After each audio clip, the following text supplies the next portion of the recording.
Bem, gente, retornamos aqui nossas discussões e apresentações sobre a estrutura do DNA nos eucariontes.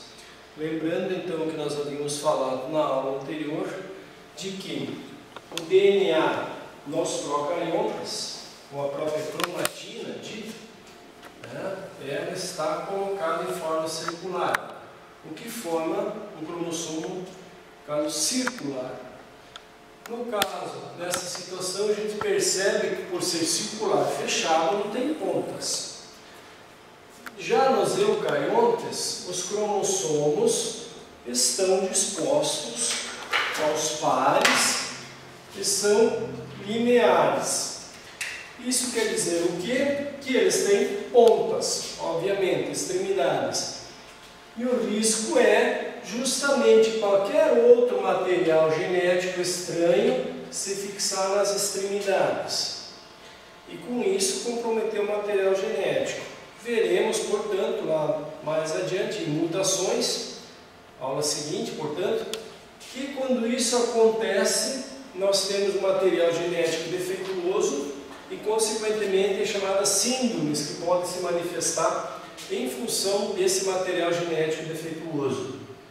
Pois bem, então para que isso não aconteça, na extremidade dos cromossomos tem o que se chama de telômeros.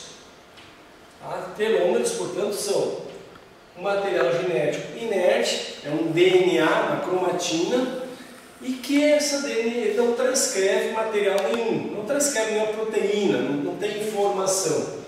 Uma das funções é proteger, portanto, essas extremidades, as extremidades do DNA, para que não ocorra perda, portanto, de características genéticas que possam interessar. Então, nessas extremidades, temos que botar mais um slide. Mais um. Isso, aqui mesmo. Então, o que acontece? Que nós temos nessas extremidades, nós temos, portanto, os chamados telômeros. Esses telômeros são uma combinação de guanina e timina na extremidade. Guanina e timina, a gente vê muita guanina e timina. E esse material, portanto, ele é produzido pelas enzimas telomerases. Essa enzima telomerase, ela é codificada por um gene que está próximo a essa extremidade, e esse gene, portanto, uma vez que ele é transcrito, ele vai produzir um RNA mensageiro, e isso vai resultar numa enzima chamada telomerase, e essa telomerase, ela reconstrói os telômeros quando no processo da meiose. Então vamos tentar entender agora, aos poucos, o que se representam esses telômeros aí. Então, nós, quando estudarmos meiose, que é a formação de gametas, nós vamos ver que na prófase 1 da meiose,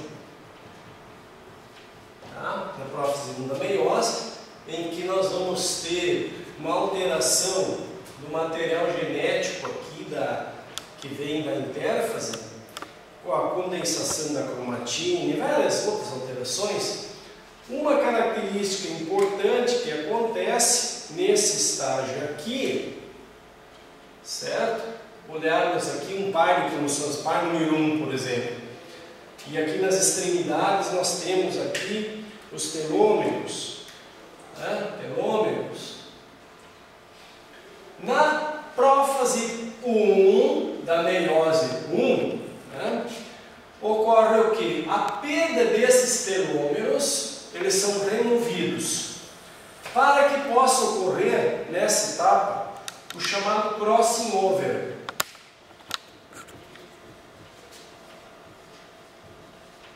Ou permuta. Permuta é quando algo pode ser trocado numa respectiva proporção. né? Por exemplo, eu saio daqui enquanto professor, vou para um outro centro da UDESC, um outro vem para cá, substitui as minhas atividades, eu vou fazer as deles, as minhas atividades, professor de genética, professor de micro, né?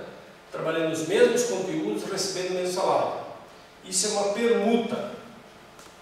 Nesse caso, isto vai acontecer para que, vou ampliar um pouquinho mais esse cromossomo, se tornando mais visível, para que pedaços possam ser trocados. Pedaço de DNA de um cromossomo, por exemplo, o mesmo par número 1. Então vamos fazer de conta que isso aqui é o cromossomo da mãe, né? E esse aqui é o cromossomo do pai. E no crossing over ocorre essa troca, pedaços de um lado para o outro. Isso vai ser importante quando nós estudarmos lá a hereditariedade, a segunda lei de Mendel, né? Segunda lei de Mendel, que envolve a segregação independente, está relacionada com a mistura do material genético. Tá? Teremos lá os cruzamentos, eu vou querer lembrá-los disso aqui. Então, uma vez que aconteceu essa recombinação aqui, esse material genético já não é mais o mesmo. O que a pessoa recebeu do pai ou da mãe já não é mais o mesmo. Certo? Então isso vai ocorrer lá nas espermatogônias,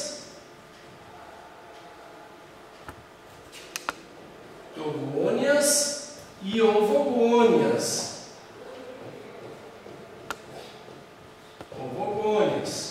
Isso aqui é para a formação de gametas, células reprodutoras, tá? Não é nas células normais do organismo que se divide, é aquela célula para reprodução. Então são removidos os telômeros para que possa ocorrer o crossing over. Pois bem, uma vez ocorrido isso, ocorreu o crossing over, da sequência do processo.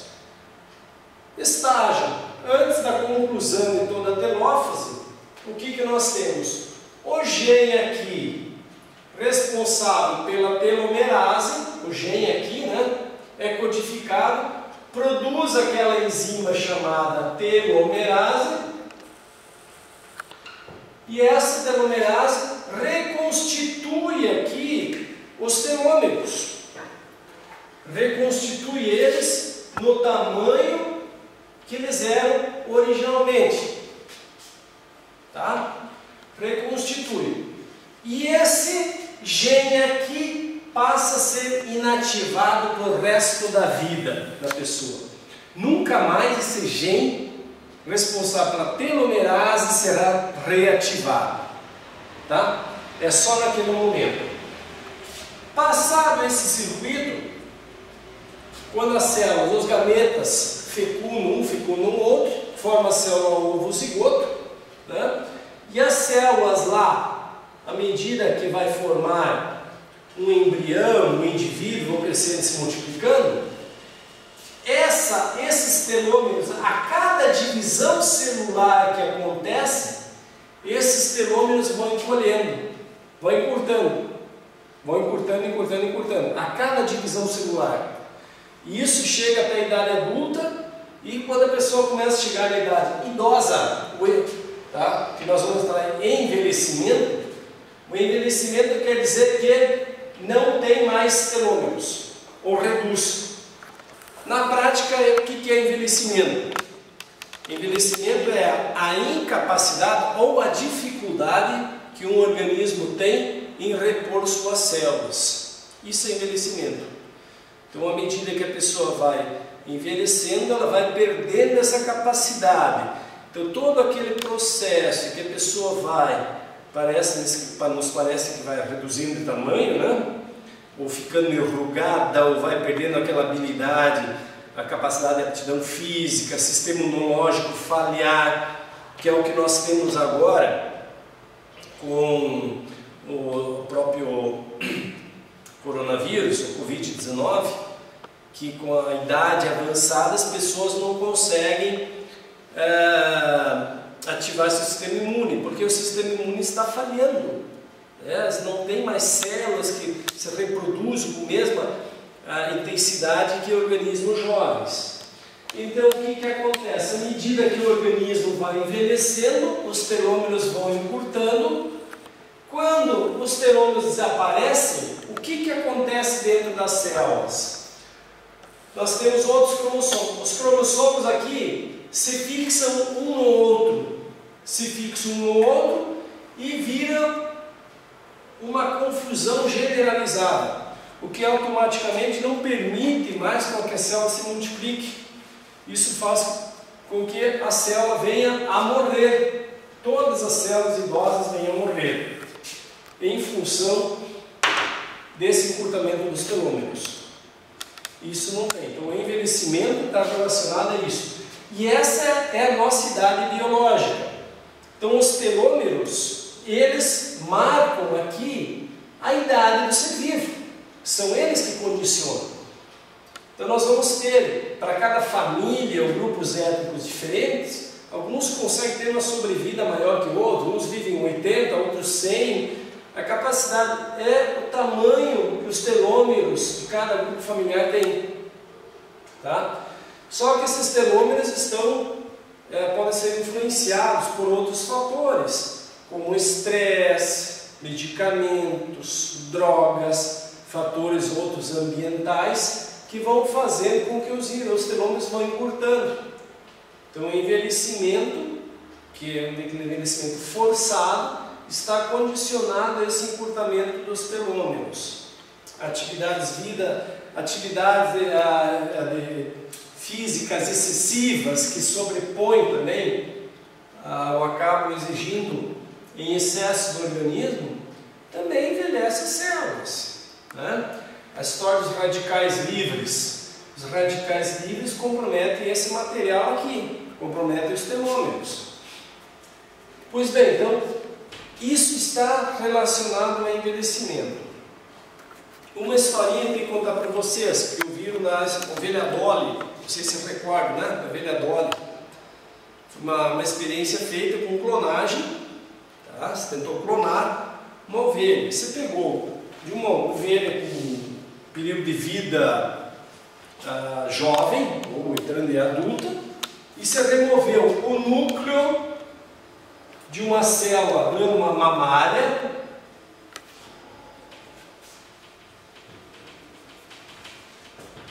mamária, de uma ovelha, tá?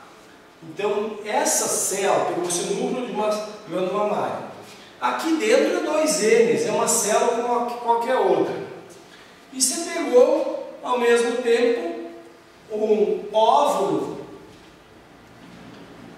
da mesma ovelha, você retirou aquele material genético aqui que era N, que ela tinha aqui dentro 23 cromossomos, tá? Dentro desse óvulo aí, e aqui era 2 N's, então 23, estou falando, agora não lembro da ovelha, né? Perdão, tá? Não lembro o número de cromossomos da ovelha. Mas você retirou, então aquilo era, o óvulo é N, aqui é 2 N's, era o dobro, então vamos supor que seja 24 aqui, então aqui 2 N's será 48, se é o normal, porque é o dobro. Mas não lembro o número de cromossomos da ovelha agora. O que você fez? Retirou-se esse núcleo daqui, tá? Desse óvulo, e colocou esse núcleo aqui dentro. Então isso deu a entender que esse óvulo estava fecundado. E foi implantado no útero de uma ovelha. Tá? E uma outra, não precisaria necessariamente da própria ovelha que pariu a Dolly. Nasceu a ovelhinha Dolly. Tá? Primeira clonagem realizada em animais. Um clone, ou seja, essa ovelhinha que nasceu, portanto, tinha a mesma carga genética igual da mãe dela, idêntica. No entanto, nós tínhamos uma expectativa muito grande em torno da Dolly. No entanto, quando a Dolly chegou numa certa idade, o que seria quase que a idade da mãe dela, ela começou a desenvolver doenças autoimunes, o que são comuns a um animal idoso. E, consequentemente, a Dolly veio a falecer, o que seria uma idade jovem. O que aconteceu depois se constatou que a Dolly nasceu com telômeros, com os telômeros do mesmo tamanho da mãe dela. Quando a mãe dela forneceu, não forneceu, foi retirado o óvulo da mãe da Dolly, passado para ela, a Dolly recebeu aquele material genético com a idade da mãe dela. E esses telômeros foram encurtando, eles não foram renovados, portanto. Consequentemente, quando começaram a chegar ao final aqui, em função da divisão, começaram as doenças autoimunes e as demais complicações, e a Dolly veio a falecer, veio a morrer em decorrência da idade avançada. Isso prova que qualquer perspectiva que se pense hoje em discutir longevidade humana tem que mexer com telômeros, não tem outro jeito. Dizer que o ser humano pode viver mais, se geneticamente já estava estabelecido quanto ele pode viver. São características, portanto, já estão estabelecidas geneticamente, de cada indivíduo para indivíduo. Mas tem uma característica interessante aqui também, que temos que trazer, que tem a ver com o câncer. Futuramente, nos próximos encontros, vamos discutir câncer. O que é o câncer? O câncer é uma multiplicação desordenada das células. Uma multiplicação desordenada em função de genes, proto-oncogenes, que são genes responsáveis pela divisão celular. Então nós temos uma célula de algum tecido, que dentro dela temos um material genético aqui, os cromossomos aos pares, e vírus podem inserir esses proto-oncogenes aqui, proto-oncogenes,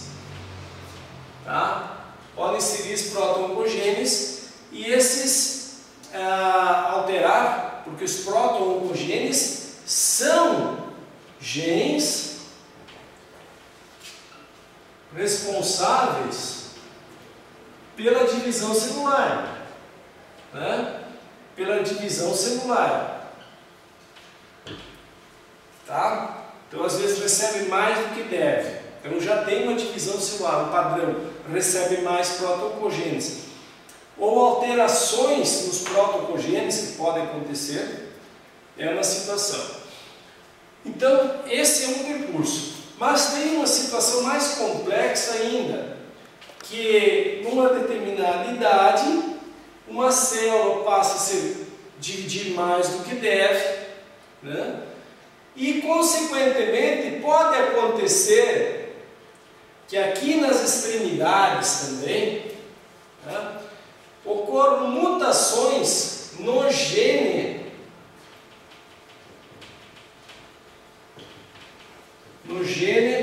da telomerase, que produz a telomerase.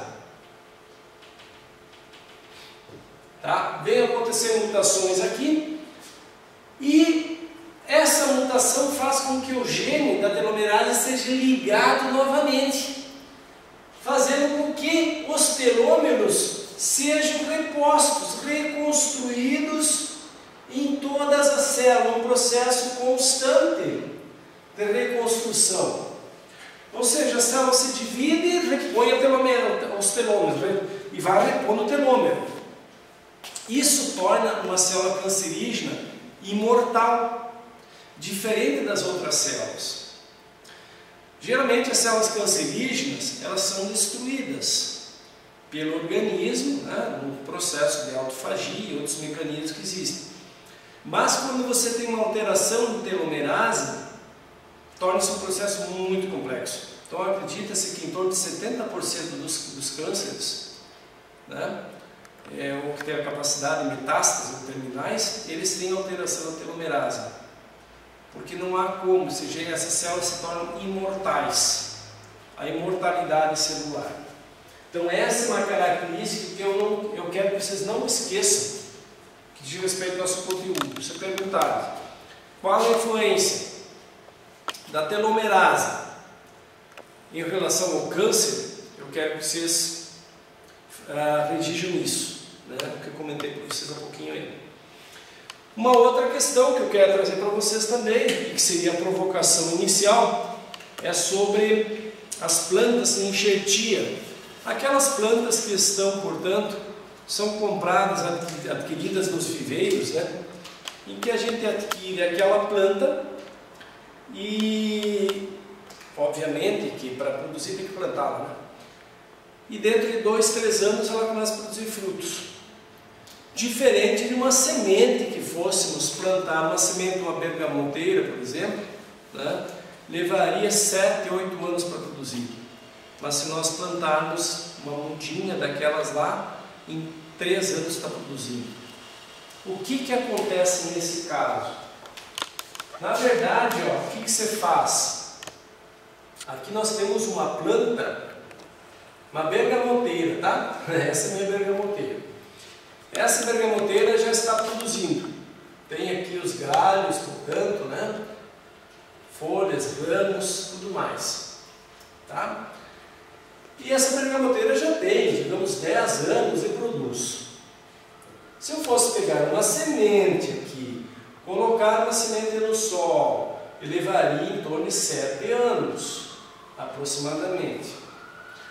Então, o que se faz? Se coloca aqui, se planta semente de plantas cítrus, rústicas, limão ou algo assim. Essa planta vai germinar. Dentro de 2 anos, aproximadamente, ela já tem uma estrutura razoável. 3 anos por aí, nem isso. Tá? Você planta e ela dá essa rusticidade. E vem. O que se faz depois é a técnica da enxertia. Enxertia. O que se faz é pegar um ramo dessa planta aqui, que seja da mesma família, e colocá-lo aqui.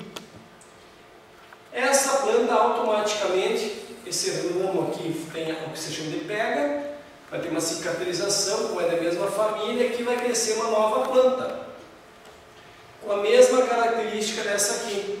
E vai começar a produzir logo. Isto porque, como nós falamos, este galho aqui tem a mesma idade deste galho aqui.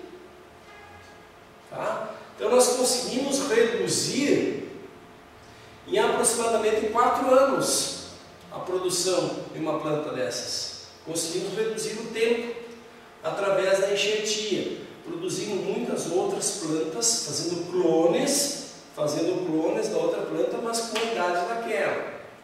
Por isso que quem trabalha com técnica de enxertia também precisa saber que, à medida que ele vai fazer um enxerto, ele não pode pegar também um ramo de uma planta muito velha, porque automaticamente ele está trazendo essas características, o genoma daquela planta para cá. Então isso são tudo conhecimentos e informações que são úteis na economia, por exemplo, na agricultura. Ok?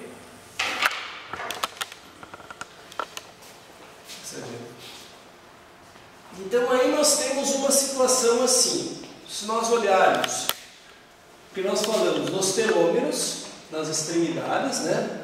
Então estrutura situada nas extremidades, e eles podem sofrer alterações, tá? Então, um cromossomo normal, telômeros longos. Cromossomo com telômeros curtos quer dizer que ele sofreu influência, por exemplo, do estresse, né? Outros fatores ambientais, a idade também é natural, portanto o encurtamento, e todas aquelas situações que predispõem o ser humano no ambiente a fatores estressores e também que causam, comprometem a própria qualidade do material genético. Então essa é uma característica que nós temos relacionadas, portanto, aos telômeros. Então, olhando o que nós falamos aqui, perda da regulação do ciclo celular, que tem a função dos telômeros, né? Perda do controle sobre a regulação de invasão, de metástase, que nós falamos ali, que eles estão relacionados, portanto. Falha no mecanismo apóptico, ou seja, na apoptose, que é a capacidade de destruição das células, nós temos com o envolvimento dos telômeros. Então a telomerase se encontra ativa em células primordiais germinativas, como eu falei. Células adultas não temos. Nas células somáticas encontram-se reprimidas, tá? Nas células normais não tem. 90% dos cânceres que eu falei antes, 70%, 90%, quase todos, nós vamos ver que a telomerase está ativa. Então são células que se reproduzem intensivamente. Tá? Mais um. Ok. Até aqui, depois nós iniciamos a parte da mitose da neurose. Dá um time.